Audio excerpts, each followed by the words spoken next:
नमस्ते बिहार, मैं हूं आपके साथ अली मतर। शुरुआत बड़ी खबर से करते हैं। बिहार में रिकॉर्ड कोरोना के मरीज मिले हैं। 24 घंटे में 15,853 नए मरीज मिले हैं। तो आप अंदाजा लगा सकते हैं अब तक के सारे रिकॉर्ड टूट गए हैं। बिहार के 7 जिलों में 500 से अधिक मरीज मिले हैं। पटना में 2,844, गया में 1,203 संक्रमित मरीज मिले हैं, जबकि 24 घंटे में बिहार में कोरोना से 80 मरीजों की मौत भी हुई है।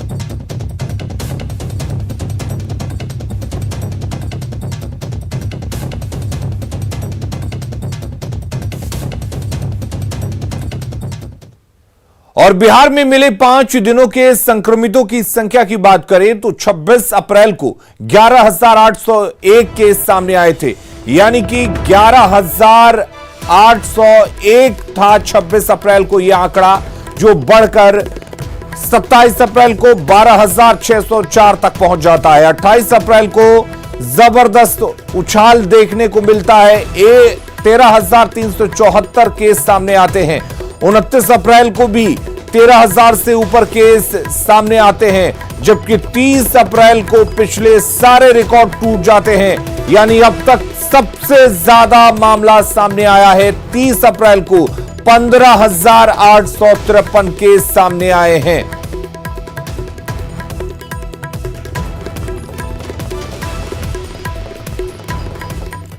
और उधर बीजेपी एमएलसी का कोरोना से निधन हो गया। हरिनारायण चौधरी का कोरोना से निधन हुआ। पटना आईजीआईएमएस में भर्ती थे हरिनारायण चौधरी। तो लगातार कोरोना कहर बरपा रहा है और बीजेपी की एमएलसी भी कोरोना के इस कहर से नहीं बच पाए। पटना आईजीआईएमएस में बीजेपी एमएलसी भर्ती थे हरिनारायण चौधरी। उनका इलाज चल रहा था, कोरोना से संक्रमित थे, जिनकी मौत हो गई।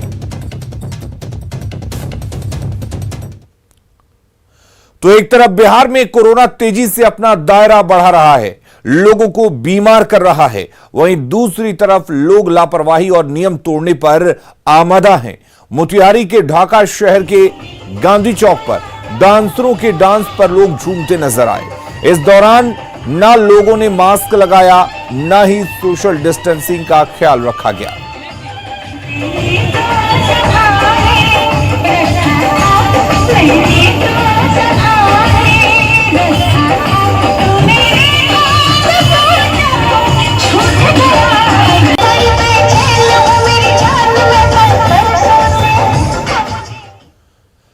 लापरवाह और गैर जिम्मेदार लोगों की वजह से कोरोना संक्रमण का चेन टूट नहीं रहा। पूर्वी चंपारण के पताही से ऐसी ही एक तस्वीर सामने आई है, जहां गांव में डांसर्स के डांस पर लोगों ने जमकर ठुमके लगाए, जमकर रुपए उड़ाए।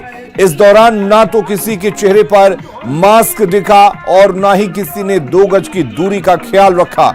हैरानी की बात तो यह भी कि प्रशासन को इतनी तेज आवाज सुनाई तक नहीं पड़ी। यह वीडियो तेजी से वायरल हो रहा है। वीडियो की पुष्टि न्यूज़ 18 नहीं करता है।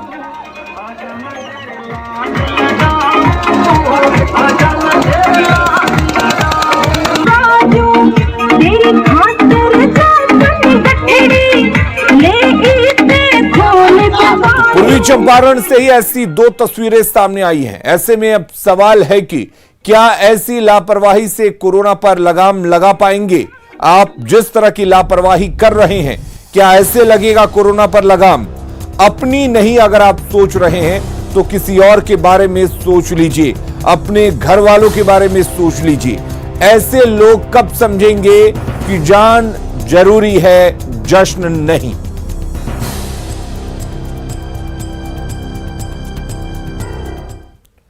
कटिहार के बारसोई थाना क्षेत्र के बिघोर हाट में सरकारी निर्देश का पालन करवाने गए पुलिस टीम पर लोगों ने हमला कर दिया। लोगों का आरोप है कि पुलिसकर्मियों ने बेवजह बुजुर्गों की पिटाई की।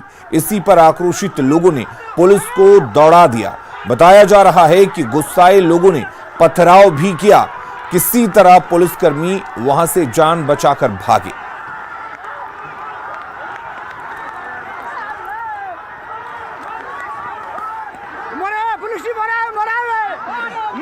डीएसपी गाड़ी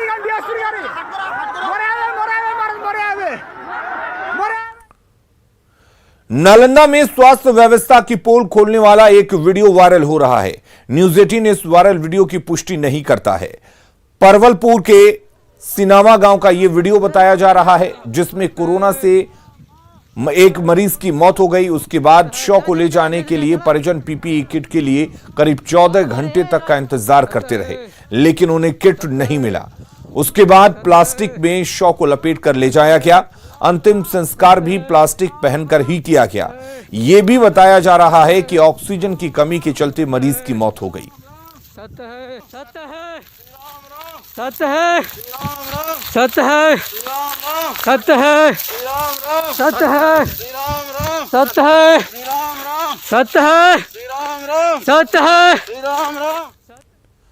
आज से वैक्सीनेशन फेज 3 की शुरुआत हो रही है। 18 साल से ऊपर की उम्र के लोगों को आज से टीका लगेगा। देश भर में आज से फेज 3 टीकाकरण की शुरुआत की गई है। बिहार में आज से यह अभियान शुरू नहीं होगा। वैक्सीनेशन आज बिहार में शुरू नहीं होगा। वैक्सीन आने के बाद बिहार में टीकाकरण का 3rd फेज शुरू किया जाएगा। वैक्सीनेशन रजिस्ट्रेशन की प्रक्रिया हालांकि इस दौरान जारी रहेगी। और रजनीश हमारे साथ जुड़े हुए हैं। रजनीश, 1 मई से 18 साल के ऊपर के सभी लोगों को कोरोना का टीका दिया जाना था, लेकिन बिहार में इस चरण में शुरुआत नहीं हो पा रही है। आज से क्या वजह है और कब तक इसकी शुरुआत हो पाएगी यहां पर? देखिए, धूमधाम से तैयारी चल रही थी टीकाकरण को लेकर, जिसको लेकर सभी केंद्रों को निर्देश दे दिया गया था और जो पहले से कर्मी जो तैनात थे उन कर्मियों को भी जानकारी दी गई थी 1 तारीख से जो है 18 साल से लेकर जो 44 साल तक के लोग हैं उनको टीका देना है। लेकिन अचानक 2 दिन पहले बिहार सरकार ने केंद्र सरकार के साथ वीडियो कॉन्फ्रेंसिंग की। उसमें सूचना ये मिली कि अभी फिलहाल जो टीके हैं उसका उत्पादन जारी है। अभी टीका बड़ी मात्रा में उपलब्ध नहीं है, इसलिए बिहार को अभी देरी हो सकती है। ऐसे में आज से जो टीकाकरण होना था उस पर ब्रेक लग गई है फिलहाल, और लोगों में कहीं ना कहीं मायूसी है, लेकिन इंतजार काफी बढ़ गया है क्योंकि हर कोई बेताब है टीका लेने के लिए। और माना जा रहा है कि अब 12 तारीख से लेकर 15 तारीख के बीच में जो अभियान है उसकी शुरुआत हो सकेगी। और तकरीबन 5 करोड़ जो 18 साल से लेकर जो 44 साल के लोग हैं उनकी संख्या 5 करोड़ है बिहार में। तो टारगेट को देखते हुए राज्य सरकार पूरी तरह से एक कहें कि तैयारी में जुट गई है।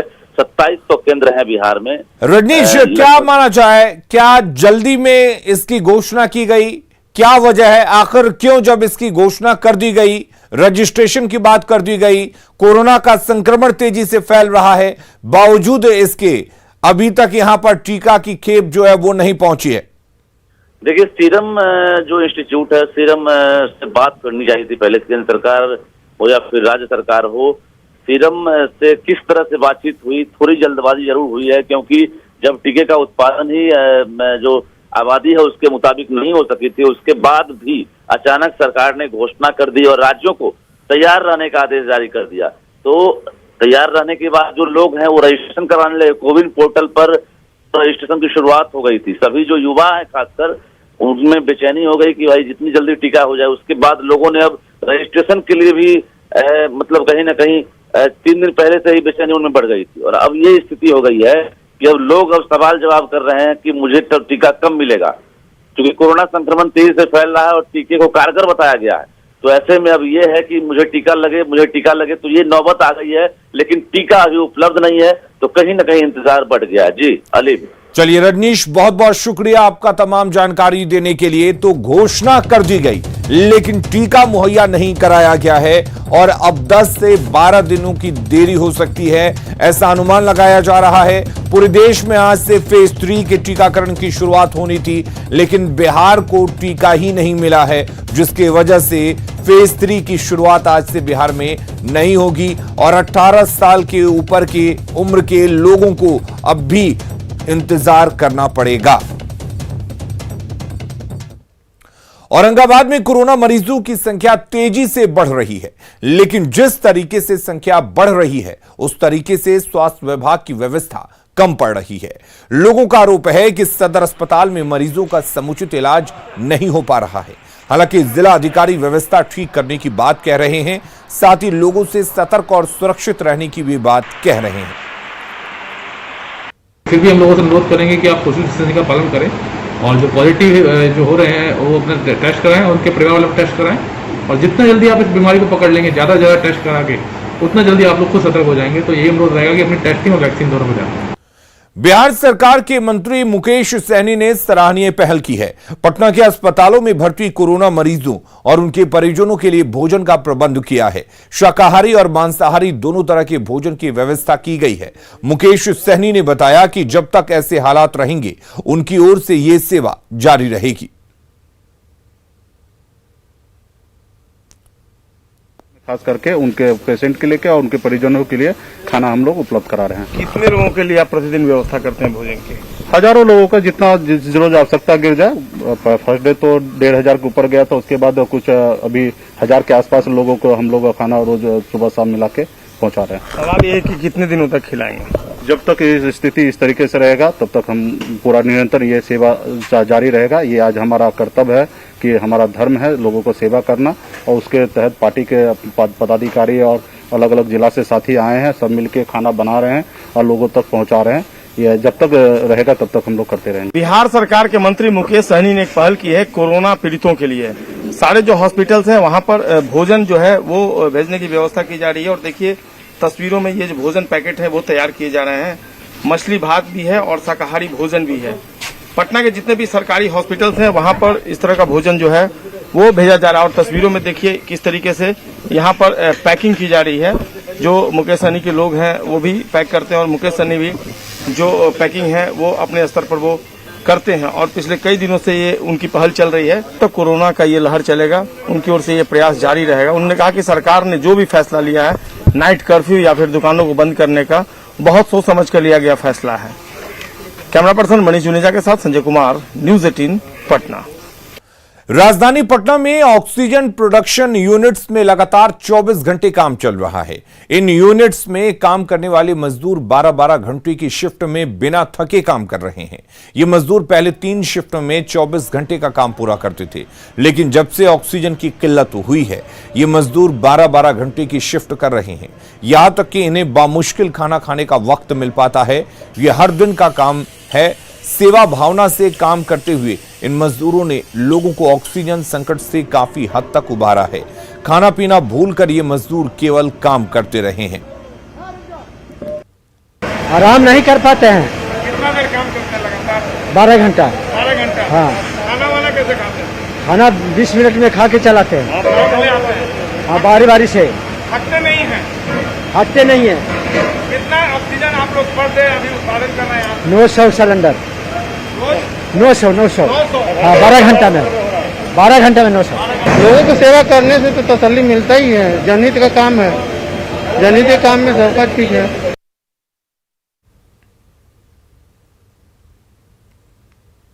कोरोना के दौर में सब्जी मंडियों में भीड़ कम करने के लिए सरकार ने एक अनूठी पहल की है। इस नई पहल के जरिए सरकार ने आपके घर सब्जी पहुंचाने की व्यवस्था की है। अब आप बस एक क्लिक से घर बैठे ताजी हरी सब्जियां खरीद सकते हैं।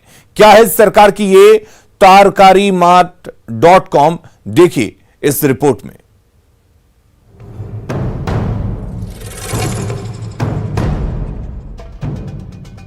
कोरोना के बढ़ते खतरे के बीच सब्जी मंडियों में लोगों की अच्छी खासी भीड़ देखने को मिल रही है। ऐसे में सोशल डिस्टेंसिंग का भी पालन नहीं हो पाता है। इसे देखते हुए बिहार सरकार ने लोगों को घर बैठे सब्जी पहुंचाने की एक अनोखी पहल शुरू की है। इसके लिए बस आपको www.tarkarimart.in वेबसाइट पर जाना होगा और अपनी मनपसंद सब्जी सिलेक्ट कर ऑर्डर करना होगा। सब्जी मंडी में बहुत भीड़ लग रही थी, तो माननीय मुख्यमंत्री जी का निर्देश हुआ था कि ऐसा कुछ प्रक्रिया किया जाए जिससे मंडियों में भीड़ न लगे और लोगों को सब्जी मिल जाए। तो हमारे तरफ से तरकारी ने बिल्कुल, हमारी टीम ने बहुत मेहनत करके बहुत ही कम समय में एक हमारा tarkarimart.in बनाया है। तो जो उसका ये प्रयास रहेगा कि 2 शहरों से अभी हम लोग शुरू कर रहे हैं कि इन 2 शहरों में जो ऑनलाइन क्लिक करेंगे लोग हमारे वेबसाइट पे जाके, तो वो उनके घर पे हम लोग ताज़ी हरी सब्जी पहुंचा दें। और हमारा लोगों से यही अपील है कि हमारे इस पे ऑनलाइन सब्जी मंगाए, ना कि मंडियों में जाके भीड़ करें। हर थाली में बिहारी तरकारी टैगलाइन के साथ शुरू की गई ये सर्विस फिलहाल पटना और मोतिहारी में ही उपलब्ध होगी। इन 2 शहरों के लोग घर बैठे ताजी हरी सब्जी ऑनलाइन मंगवा सकते हैं। ऑर्डर के बाद आपको दूसरे दिन सब्जी की डिलीवरी की जाएगी। इसके पीछे तर्क ये है कि ग्राहकों से ऑर्डर मिलने के बाद तरकारीमार्ट.in के कर्मचारी किसानों से ताजी हरी सब्जी लाकर ग्राहकों को सीधे डिलीवर करेंगे। इससे गुणवत्ता बनी रहेगी। लोगों ने अगले दिन जो डिलीवर करने का जो निर्णय लिया, उसके पीछे कारण यही था कि हम सब्जियों को स्टोर करना नहीं चाहते हैं, बल्कि आज जो ऑर्डर आएगा उसके आलोक में हमारी जो प्राथमिक सहकारी समितियां बनी है सब्जी उत्पादकों की, उनको हम ऑर्डर भेजते हैं और वो आज ही किसान से बात करेंगे और किसान सुबह 4-5 बजे अपने खेतों से सब्जियां निकालेंगे और वो सब्जियां 4-5 बजे शाम तक हमारे उपभोक्ताओं के घर पे। दरअसल ये पहल मुख्यमंत्री नीतीश कुमार के निर्देश पर की गई है। मुख्यमंत्री ने कोरोना के दौर में सब्जी मंडियों में लोगों की भीड़ कम करने की योजना बनाने का निर्देश दिया था। पटना के दानापुर स्थित व्यापार मंडल में इसके लिए बाकायदा डिपो बनाया गया है, जहां से ऑर्डर मिलने के बाद लोगों के घरों तक हरी सब्जी पहुंचाई जाएगी। ऑर्डर की कोई लिमिट तय नहीं की गई है। इसके लिए सब्जी उगाने वाले स्थानीय किसानों के साथ टाई अप किया गया है। शैलेंद्र, न्यूज़ 18, पटना। खबरें और भी हैं, जल्द लौटते हैं और रुक करेंगे इस वक्त एक बड़ी खबर की। गुजरात के भरूच से बड़ी खबर आ रही है। पटेल वेलफेयर अस्पताल में भीषण आग लगी है। अब तक 16 लोगों की मौत की पुष्टि हो चुकी है। 14 मरीज और 2 नर्स की झुलसकर मौत हो गई है। रात 1 बजे के करीब शॉर्ट सर्किट से यह आग लगी है। दमकल की कई गाड़ियां इस वक्त आग को बुझाने में जुटी हुई हैं। एक एक कर अस्पताल से मरीजों को बाहर निकाला गया, लेकिन इस दौरान 16 लोगों की मौत की पुष्टि हुई है।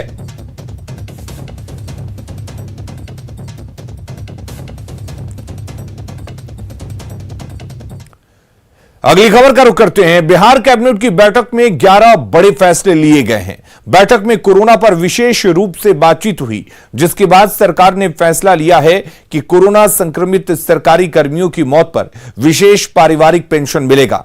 बिहार सरकार उनके परिवार को विशेष पारिवारिक पेंशन देगी। साथ ही अनुकंपा पर नौकरी देने का भी फैसला लिया गया है।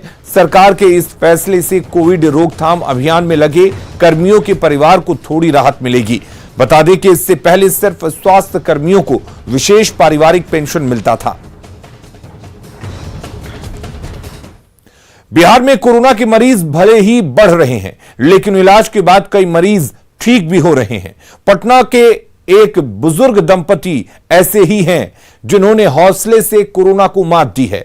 पति कैंसर के मरीज हैं तो पत्नी दिल की मरीज हैं, लेकिन हौसला के दम पर दोनों ने जीत हासिल की है। बुजुर्ग दंपति का कहना है कि कोरोना हर हाल में आपके सामने हारेगा, बस हिम्मत और डॉक्टर की सलाह मानते रहिए। अगर आप कोरोना संक्रमण के शिकार हो गए हैं तो डरिए मत, घबराइए मत, सिर्फ हौसलों के दम पर संकल्प लीजिए कि हमें कोरोना को हराना है। कुछ ऐसा ही उदाहरण आपको हम दिखाने जा रहे हैं, जिन्होंने हौसलों के दम पर कोरोना को हराया है और आज स्वस्थ हैं। तो ये देखिए, ये दंपति हैं, राजधानी पटना के दोनों यहाँ पर आपके सामने बैठे हुए हैं। ये दंपति और 75 साल से ज़्यादा इनकी उम्र हो गई है। कोरोना संक्रमण के शिकार हुए हाल में, लेकिन बिल्कुल डर नहीं लगा इन्हें और आज देखिए अपने कोरोना को हरा दिया। कोरोना को हरा दिया। और जो डर था, लेकिन भगवान बचा लिए, समझिए, और कोरोना को हम मारते दिए। मल्टी डिजीज होने के बावजूद अपना नियमित जो करना चाहिए वो सब किए। कोरोना का जो डॉक्टर लोग बोला वो सब हम सलाह मशविरा करते रहे। मेरा डॉक्टर लड़का था, वो जो बोला वो सब हम किए, पालन किए बढ़िया से। क्या संदेश लोगों से देना चाहेंगे आप? लोगों को संदेश देते हैं कि आप नियमित रूप से जो डॉक्टर से सलाह मशविरा कीजिए, घबराइए मत, और जो डॉक्टर कहता है उनको सलाह के मुताबिक काम कीजिए। पॉजिटिव हुए थे साथ में? एक साथ पति पत्नी है ना, तो 7 उम्र क्या हो गई? 76। तो अभी करोड़ों लोग आपको देख रहे हैं, जिनमें एक डर है कि पॉजिटिव हो जाएंगे, जान चली जाएगी। क्या मैसेज देंगे? मैसेज है कि हिम्मत नहीं हारना, घबराना, नर्वस होने से आप ज़्यादा दिक्कत में पड़ जाएंगे। जो नॉर्मल डॉक्टर एडवाइस करते हैं उसको फॉलो करें, क्योंकि मैं खुद ही कैंसर का, हार्ट का प्रॉब्लम बताते हैं, इसमें लंग्स में प्रॉब्लम होता है, तो लंग्स का ऑपरेशन होता है। मैं घबराया नहीं, हिम्मत रखना पड़ेगा, लेकिन और डॉक्टर के एडवाइस को फॉलो करिए। न्यूज 18 इनके हौसलों को सलाम कर रहा है, जिनकी उम्र 75 साल से ज्यादा है, बावजूद इन्होंने कोरोना को मात दी है। चेहरे पर मुस्कान है और डर नहीं है। तो आपके अंदर भी हौसला होनी चाहिए। अगर आप कोरोना संक्रमण के शिकार हो भी रहे हैं तो आप दिल से डर को निकाल दीजिए और जेहन में हमेशा याद रखिए कि हमें सावधानी बरतनी है, और सावधानी ही कोरोना की सबसे बड़ी दवा है, जिसका उदाहरण आपके सामने ये दंपति ने पेश किया है। कैमरामैन अजय दुबे के साथ रजनीश कुमार, न्यूज 18 पटना। बिल्कुल, तो कोरोना के आगे घुटने नहीं टेकना है, हिम्मत नहीं हारना है और कोरोना को हराया जा सकता है। अगर आप डॉक्टर की सही सलाह मानते हैं, खुद को सतर्क रखते हैं, तो कोरोना को जरूर हराया जा सकता है। खबरें लगातार जारी हैं, आप बने रहिए न्यूज 18 बिहार झारखंड के साथ।